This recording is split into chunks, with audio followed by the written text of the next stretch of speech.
morning, Africa. Welcome to Daybreak Africa from the Voice of America.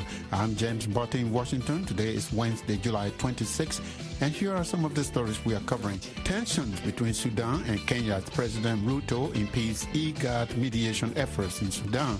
The U.S. donates over 40 metric tons of emergency food assistance to those fleeing conflict in Sudan. The World Food Programme cuts back on food assistance for refugees in Malawi.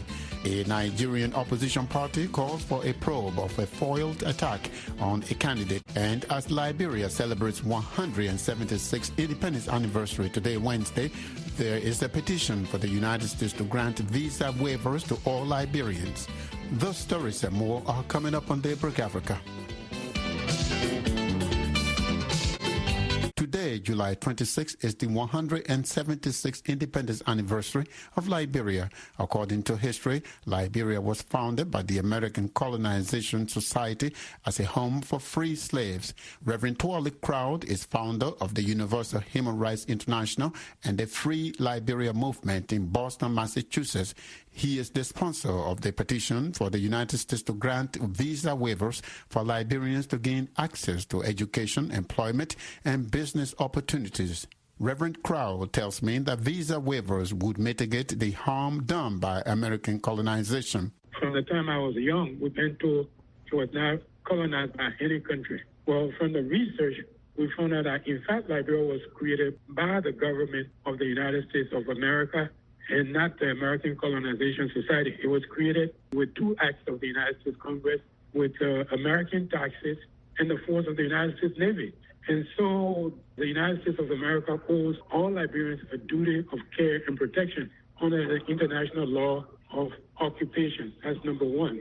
And number two, the 1824 Constitution of Liberia was approved in Washington, D.C. Article 1 says those born in Liberia and those who left the United States to move to Liberia were entitled to all privileges enjoyed by citizens of the United States. Reverend Crowell, let's assume that your petition is successful, that every Liberian who wants to come to the United States is granted visa.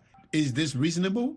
It's more than reasonable. We are not saying they should be granted. We said it should be waived. Okay. It's happening right now.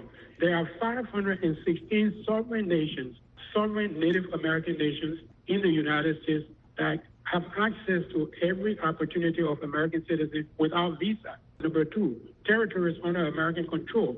People who are born there come to the United States and they have access to all privileges without visa restrictions.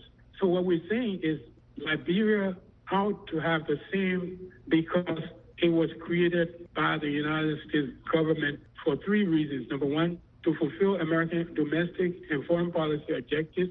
And those who created Liberia at the time created Liberia not for the purpose of democracy, but to protect, to empower, and enrich the politicians. Although, let me ask you, because the history, there are those who will say, well, Liberia was never colonized. A few weeks ago, His Excellency Ambassador Michael McCarthy said, after touring the whole country, he said this country is corrupt, and the corruption is not limited to one political party or one administration. He went further to say that the corruption in Liberia is over 200 years old.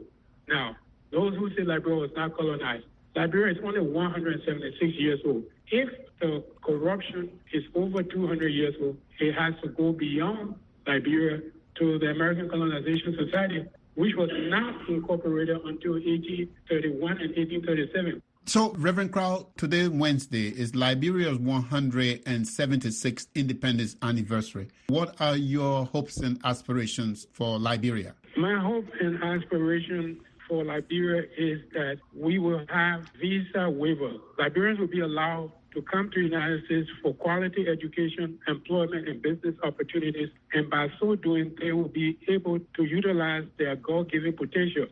Reverend Twali Crowell is founder of the Universal Human Rights International and the Free Liberia movement of Boston, Massachusetts.